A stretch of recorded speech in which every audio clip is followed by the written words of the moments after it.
Hola, ¿cómo están? Bueno, en esta oportunidad tengo el placer de presentar a Silvana Bátimo. Estamos en el contexto del Humanpalooza.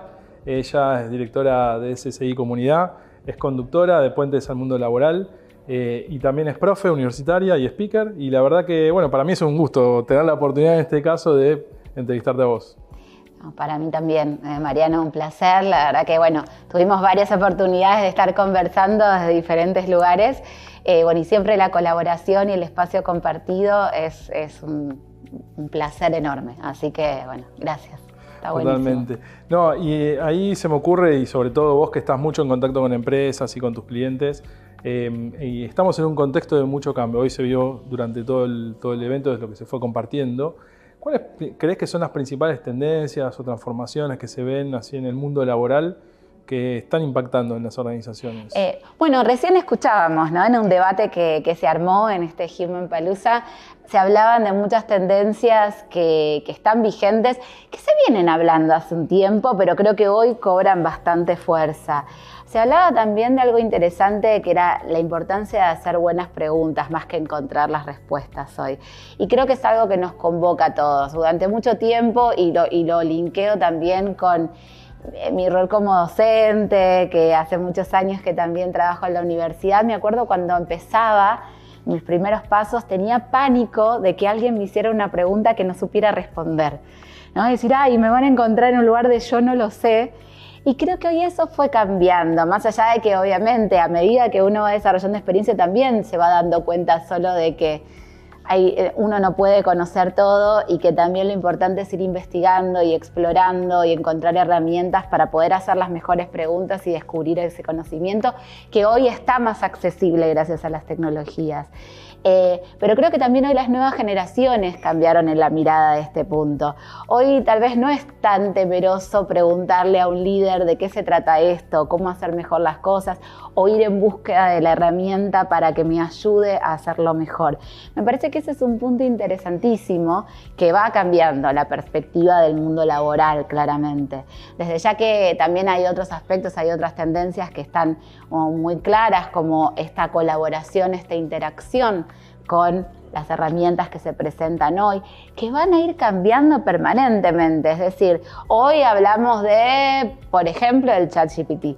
Mañana vamos a hablar de otra tecnología, pero creo que lo importante es esta tendencia a mantenerse siempre en la habilidad de aprendizaje, ¿no? El aprender a aprender, o el learnability, como se lo llama de distintas maneras, pero que tiene que ver con que estamos capacitados para poder autogestionar nuestro conocimiento en diferentes áreas y ya no depender de un gestor que nos va a guiar en ese proceso de aprendizaje, porque ese aprendizaje es continuo y a lo largo de toda la vida.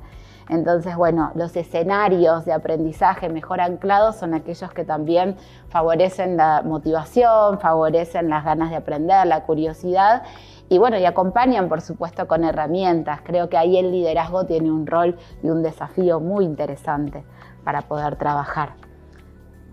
Totalmente, ¿no? Y tomando, justamente me quedo con esa palabra, porque en general dentro de las organizaciones, obviamente, me parece que las personas tienen hoy responsabilidad de gestionar un poco su carrera y su upskilling y su conocimiento, pero la guía es importante, ¿no?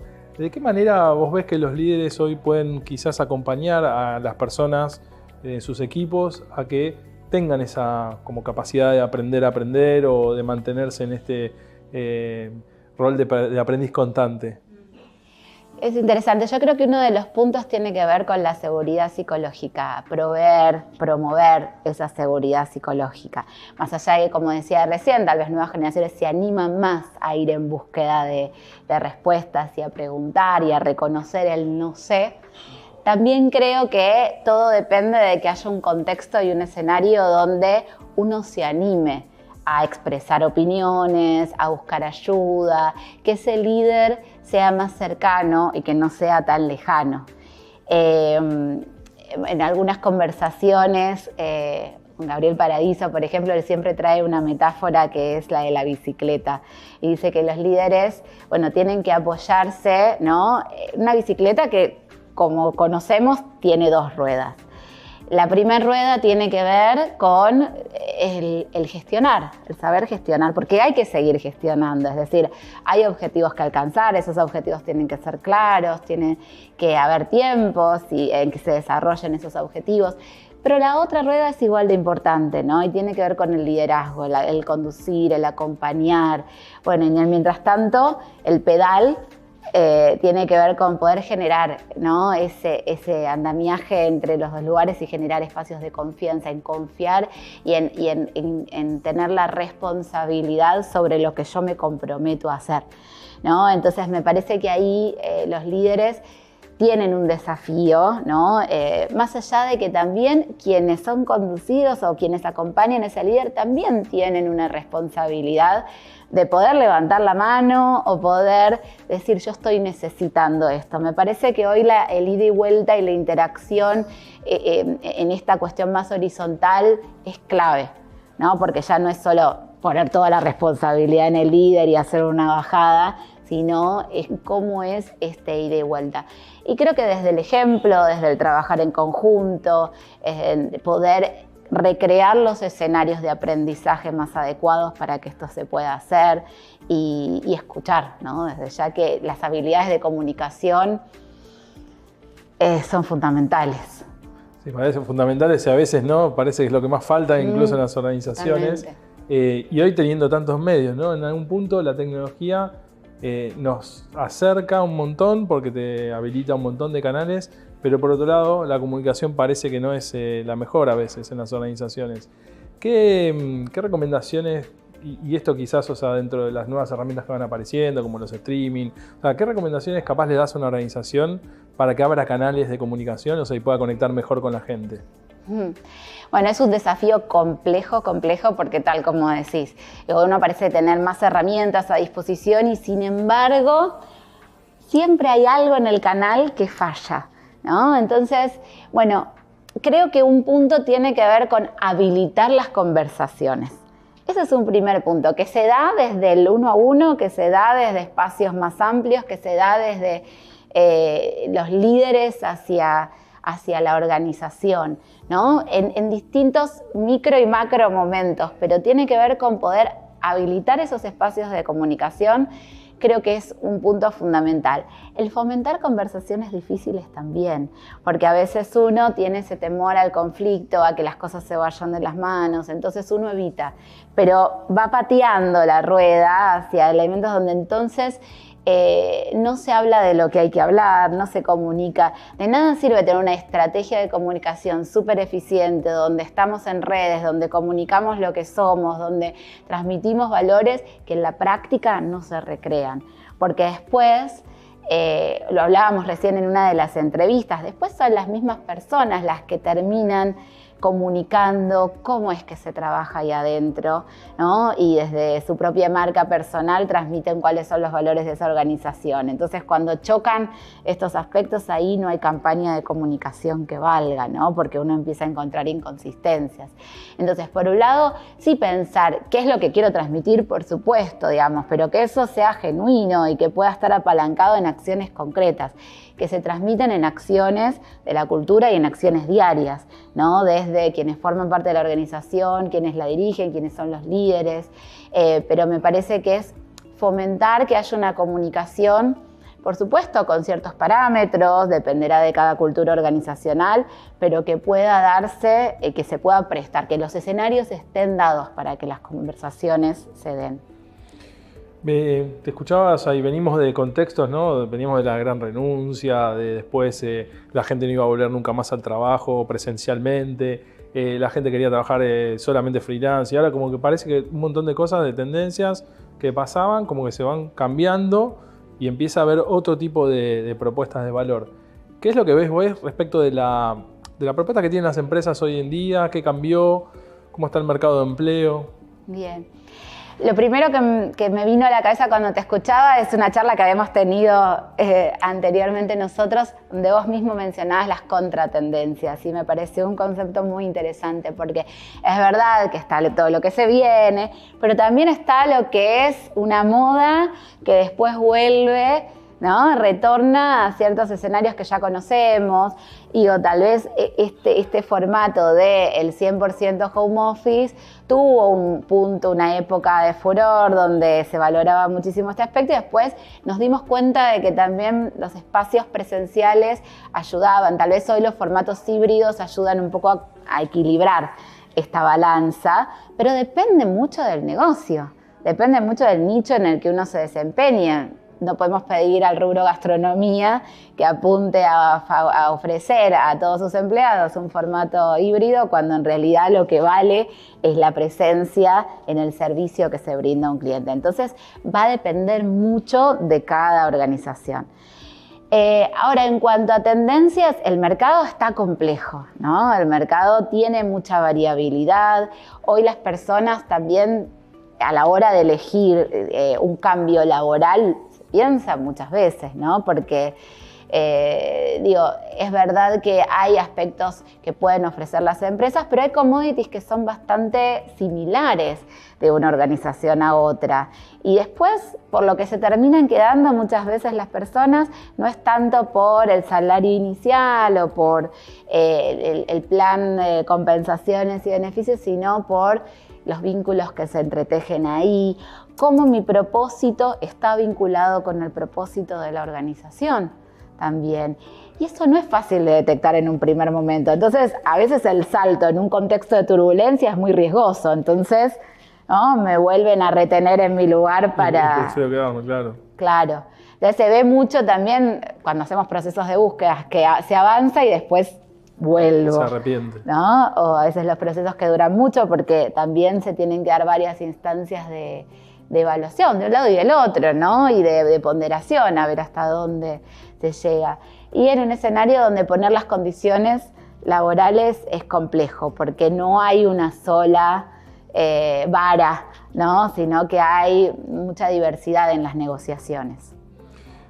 Hablabas recién del proceso de reclutamiento, ¿no? Y pensando en este contexto donde la tecnología se va metiendo en cada parte, inteligencia artificial y otras cosas, ¿qué es lo principalmente que ves vos respecto de cómo eso va fortaleciendo capaz la búsqueda o la selección de personas?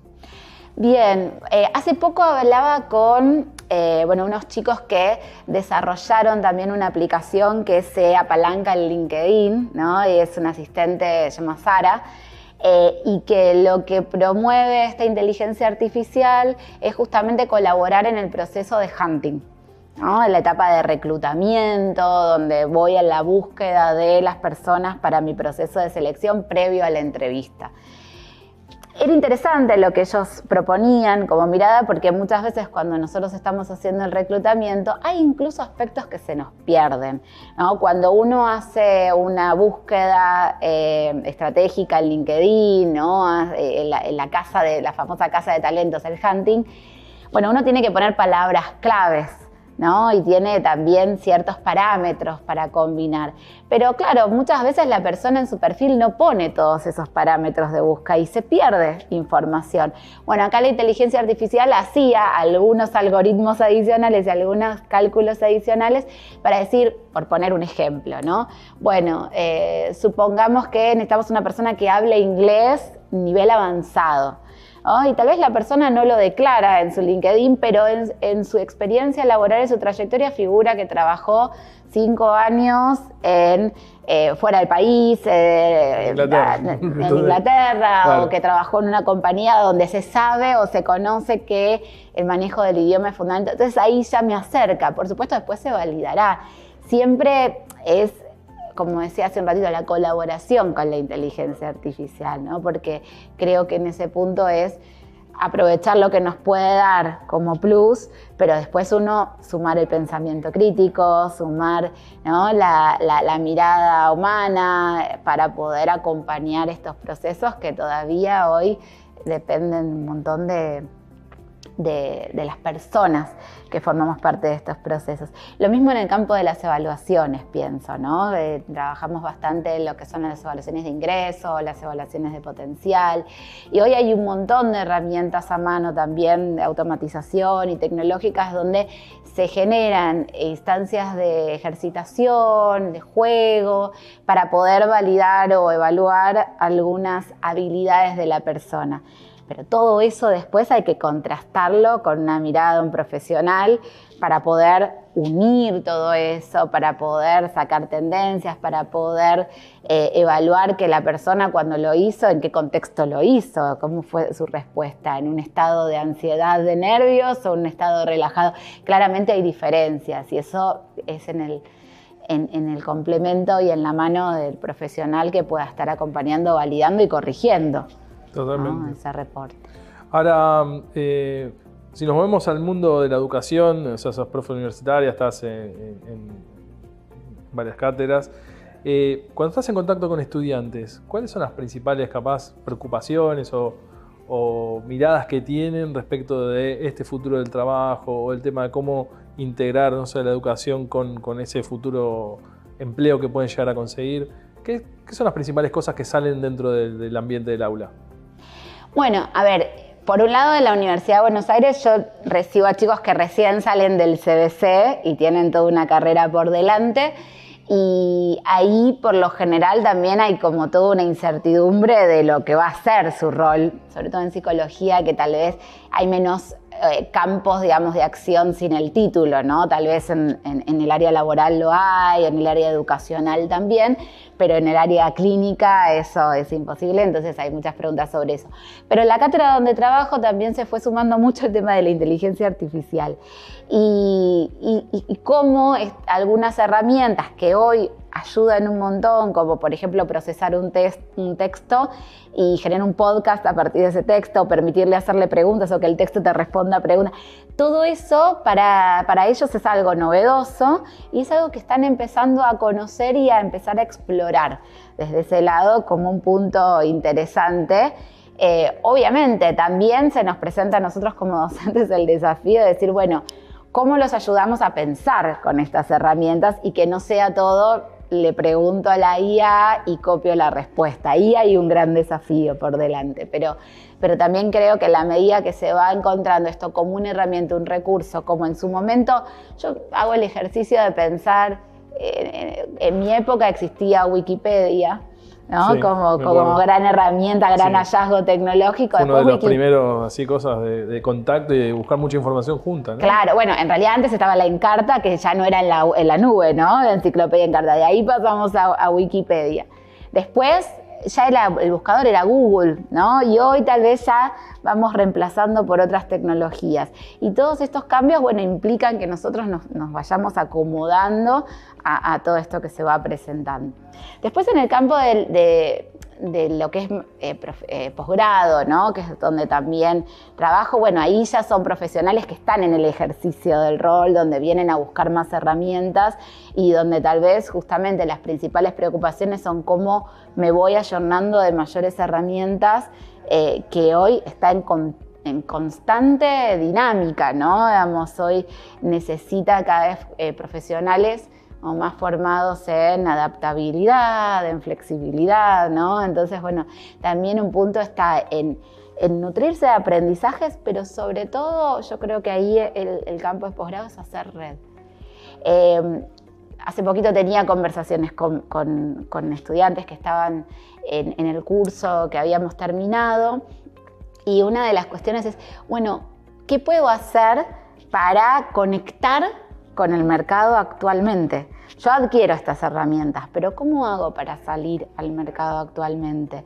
Y una de las cosas que conversamos y que construíamos en esa conversación es que hay que hacer red, ¿no? Hay que conectar, hay que empezar a... Hoy las herramientas nos lo permiten, digo, LinkedIn, conectarse con espacios como estos, de charlas, de podcast, de streaming, donde uno pueda escuchar a referentes, donde uno pueda escuchar cuáles son las problemáticas que se están viviendo. Entonces, empezar a hacer este networking es, creo, una de las cosas más importantes porque nunca vamos a tener las soluciones a todo. Entonces, el poder codearnos con otros y trabajar en conjunto y no recelosos de este es mi campo, este es tu campo, no nos toquemos, sino que, bueno, empezar a ampliar un poquito más la mirada. Sí, está esta cuestión, ¿no?, de ir desarrollando networking. Hablabas hace un ratito, ¿no?, de tener un one page o un CV actualizado y que también pase esos filtros.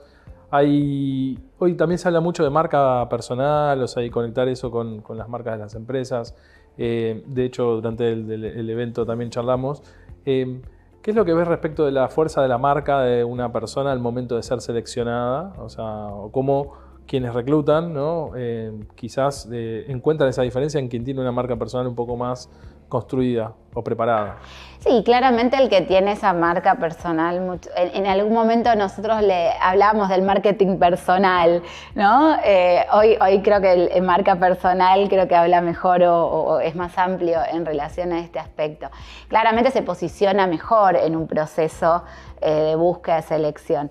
También es cierto que hoy en día depende del perfil, muchas veces es muy complejo encontrar a la persona y uno va buscando, ¿no?, las oportunidades para que esa persona pueda desplegar, pueda mostrarse de una mejor manera, de una manera más genuina. Pero sin dudas el poder trabajar y tempranamente en su marca personal es un beneficio dentro de un proceso porque le va a dar primero más seguridad, más autoconocimiento y eso claramente se traslada en una entrevista, cuando a uno le preguntan sobre uno, cuando a uno le piden ejemplos, ¿no?, de cómo se desempeñó en determinados ámbitos. Si uno tiene bien trabajada esa marca personal, si uno, vamos a decir términos clásicos, si uno tiene su FODA bien clarito, es también mejor cómo uno se puede expresar y comunicar. Y bueno, y sin dudas después todo el trabajo de mostrarse de una mejor manera en LinkedIn, que es la red profesional por excelencia, el tener actividad, es una de las cosas que uno por lo general recomienda. No tenés cuenta en LinkedIn, no, tenés que estar presente, tenés que tratar de conectarte, de estar vigente, aunque sea en consumir contenido y compartir en alguna oportunidad o comentar.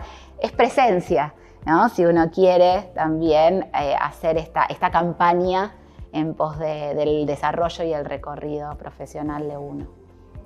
Perfecto. Y de hecho, o sea, bueno, hablando ya pasando más a marca empleadora, las empresas empiezan a hacer cosas diferentes. Nosotros estamos desarrollando toda la idea de streaming corporativo, empiezan a abrir canales a través también de los lugares como LinkedIn, o sea, y tener su página de una manera totalmente diferenciada para conectar, empieza a contar lo que pasa adentro, afuera, esto de venir a vivir un día con nosotros, o sea, hay gente que es empleada o colaborador, empieza a subir ese tipo de videos. ¿Cómo eso juega al momento de atraer a la gente a un lugar de trabajo? ¿Las empresas son más atractivas cuando tienen esa marca desarrollada? ¿O parece, o sea, que a veces no es una sobreventa? ¿Cómo lo ven en general los candidatos?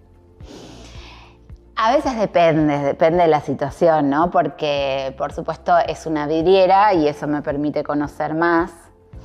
Muchas veces en las recomendaciones que uno puede darle a alguien que va a un proceso de selección es investigar sobre la empresa. Primero porque a la persona le va a resultar, por supuesto, nutritivo saber, digamos, dónde me estoy presentando y si eso machea con mis intereses y con mis desafíos profesionales. Y segundo, porque me hace quedar mejor parado, de que me informé, de que que hice los deberes de alguna manera, que trabajé en conocer un poquito más dónde me estoy postulando. Y eso es bien visto por lo general del otro lado. Entonces, por un lado es una vidriera que permite conocer, por lo general habla de su plan de comunicación, el plan de comunicación de la empresa, habla de lo que quiere transmitir, ¿no? Pero por supuesto, como decíamos antes cuando hablábamos de comunicación, tiene que machear con las acciones que después se desarrollan internamente, porque después también se corre la bola de es mucho lo que se muestra, pero después en la interna tenemos situaciones de conflicto en relación a esto, o no hay buen clima laboral, o hay elevada rotación, ojo, por algo, ¿no? si bien hoy hablar de la rotación es un tema también relativo, porque sabemos que hoy la rotación es mucho mayor a la que existía en otro tiempo, pero cuando la rotación es muy amplia y depende mucho de la cultura organizacional, o uno empieza a entretejer que depende de eso, bueno, ahí hay un punto donde se pone el foco, ¿no? Sobre todo cuando tengo que hacer una apuesta, un salto, y yo ya venía trabajando en otro lugar, tengo un puesto de trabajo, bueno, tengo que pensar si me va a convenir hacer esa apuesta. Entonces, por un lado, creo que es interesante siempre que haya esa concordancia. Hoy las personas tienen más información a mano para averiguar, para investigar, para conocer cómo es esa experiencia laboral, así que me parece que suma. Pero por supuesto después, en la cancha es donde se vive esa experiencia después, ¿no? Hay que sostener eso cuando la persona ingresa, cuando se acompaña en su onboarding, cuando va desarrollando sus objetivos. Bueno, sin dudas es un campo con muchas variables entrelazadas ahí. Bueno, gracias Silvana por habernos acompañado. La verdad que es para nosotros un placer haberte escuchado en tu experiencia y este recorrido. Me gustaría cerrar, o sea, siempre conoces, o sea, además de estuve en Puentes, o sea, y en Punto H, tengo una pregunta que es si te gustaría dejarnos algún mensaje final como para cerrar. Ok. Bueno, la realidad es que a veces acotar a una sola idea es difícil, pero voy a hacer el intento. Yo creo que mi formación de base es como psicóloga y creo que ahí tengo el sesgo, ¿no? Siempre que me acompaña. Y creo que estamos en un mundo donde también se vive mucha ansiedad, digo, en los procesos laborales, en los espacios de aprendizaje, en nuestra vida en sociedad, ¿no? Y hoy recién preguntaban en una de las ejercitaciones, en uno de los compartidos, ¿no? De la charla en Human Palooza, bueno, cuáles son las habilidades que creíamos en el 2030 que iban a necesitarse. Y pensando, ¿no? En esta pregunta, por supuesto hay muchos puntos en los que coincidíamos entre los que estábamos presentes. Algo que yo pensé es la gestión de las emociones a nivel general, pero hablo de la gestión de la ansiedad. Creo que vivimos en un mundo donde esta ansiedad prevalece muchísimo y es un punto en el que tenemos que también concientizar en hasta dónde frenamos la pelota, haciendo la metáfora de la bicicleta, ¿no? Cuándo hay que parar, detener esa bicicleta, mirar el contexto, ¿no? Y volver a pedalear, recalcular. Entonces creo que eso también es importante para no caer en esa vorágine que muchas veces nos encontramos y que atenta contra, bueno, el poder conectar con lo humano, con lo que nos hace crecer y nos hace bien. Así que bueno, me quedo con ese mensaje. Perfecto, bueno, muchas gracias por estar y bueno, nos vemos en otra oportunidad. Por supuesto que sí, gracias. Al contrario.